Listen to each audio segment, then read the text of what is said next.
क्या क्या वो था उसमें और क्या हुआ?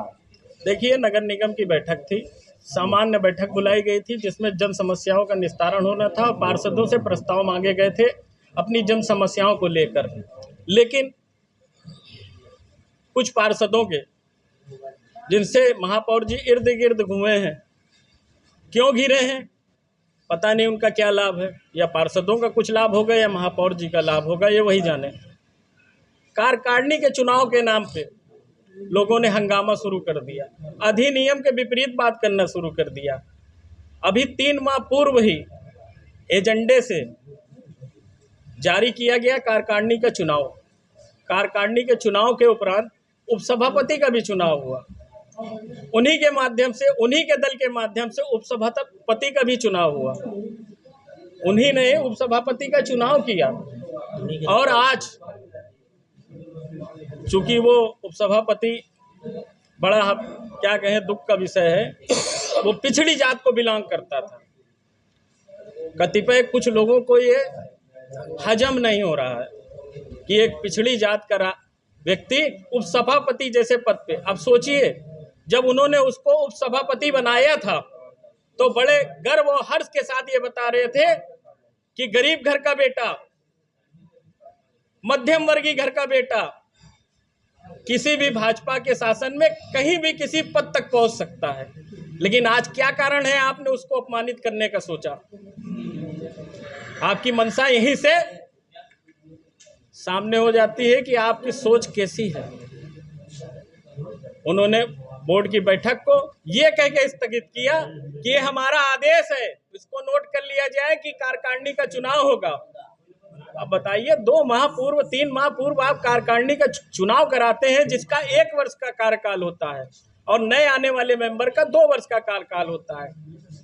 तो आप किसके दबाव में काम करना चाह रहे हैं?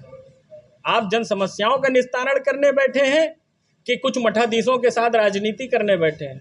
इस तरह की मंशा को चलने नहीं दिया जाएगा। अब आप लोग क्या चाहते हैं? हमारी मांग है, जो जन समस्याओं को लेकर सदन की बैठक थी, हम लोग कल मंडल आयुक्त को ज्ञापन भी देंगे और सर्वदलीय ज्ञापन देंगे।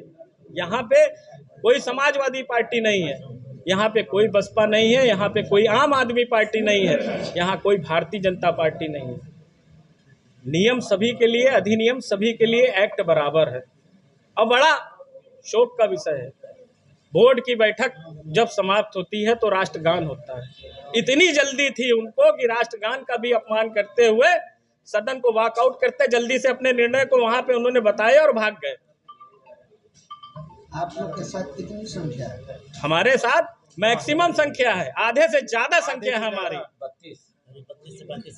32 से 34 तो यही मौजूद हैं आपके सामने। आपका कहना है कि सदन में भी जय श्री राम के नारे लगाए गए?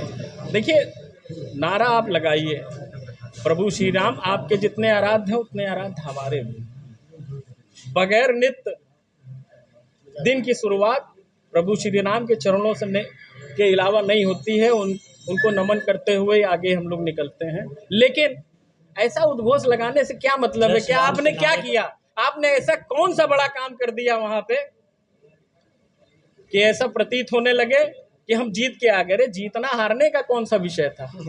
आप तो जन समस्याओं के लिए चुने गए हैं। हम उन्हीं उन प्रतिनिधियों से भी पूछना चाहते हैं कि आप तो जन समस्याओं के लिए चुने गए हैं, ना कि हंगामा और नारा लगाने के।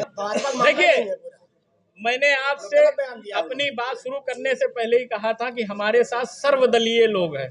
यहाँ पे समाजवादी, देखिए उन्होंने क्या किया, अपना आदेश का पालन कराने के लिए समाजवादी और भारतीय जनता पार्टी करने लगे। यहाँ पे समाजवादी और भारतीय जनता पार्टी का मामला नहीं है, यहाँ पे सर्वदलीय पार्षदों का मामला है, यहाँ जनहित के मुद्दों का मामला है। अगर हम जन समस्याओं